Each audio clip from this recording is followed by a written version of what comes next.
I've been asked a lot about my unusual hotbar setup. Probably the most common question people have is, where are your AoEs? And I tell them, they're right there. What? When I was disabled, I needed a system to reduce button bloat and keep my fingers better contained. More on that in another video. I realized that you're always going to be in one of two modes, single target mode or AoE mode, depending on how many enemies you can hit.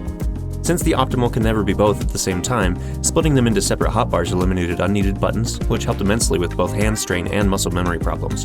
And there are more than enough hotbars in the game to spare one more. More on that in another video too. Here's an example of going seamlessly from one target to multiple. And yes, I recognize that with Gladiator, it's still preferable to use the 1-2-3 combo on 2 targets for better potency, but this is to show how it works. And if you're thinking, what's the problem? You've got like 5 buttons. Because at later levels, there are a lot of buttons. Also, this way it's actually harder to fat finger the wrong kind of attack. Anyway, let's see this system in action with some help from my lovely assistant. But first, if you're not high jumping during Copperbell Elevator, what are you even doing with your life? Here's when the pack catches up, so I switch to AoE. Props to my Sprout healer for keeping me alive through this one, by the way. We burn down the mobs, only I have an AoE, but the damage is still better. At 2 enemies left, I swap back to single target for better damage and continue the run. We hit the boss, which is a solo fight. Now what good would AoE attacks do in a fight where no one else appears? In a future fight, with more buttons, I'd have to be reaching over obsolete buttons and would be more likely to hit something wrong. Okay, so what if other enemies had appeared? Well, it'd be simple. I'd swap to AoE and I would do more damage, just like with the dummies.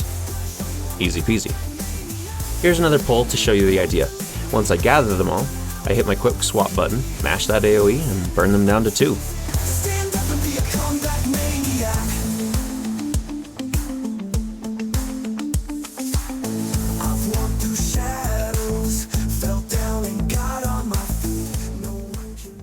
Okay, cool. So how does this work?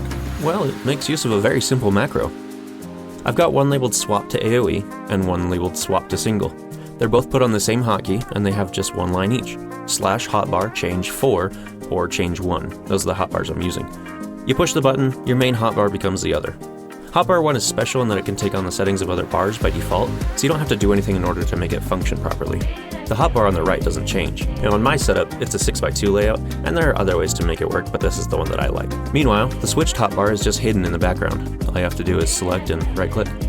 Perhaps you're wondering why I don't just use the system keybinds found in the menu to do this. Well, because you can't use the same button for both, and that would be way clunkier. See? Uh-oh. That one was cycle hotbars, and the same goes for swap to hotbar below. Ain't happening. And don't even get me started on this monstrosity. Nope. Well, there you have it. Maybe there's a method to my madness after all. What do you think? Would you use this system? If you've got a snazzy way of handling single target versus AoE, comment it. And comment below if you're curious about anything else on my HUD, and maybe I'll make a video about it. Everyone plays differently. Hopefully I can help you find something that will make the game more accessible to you. How about it, lovely assistant? Should they subscribe to catch my next release?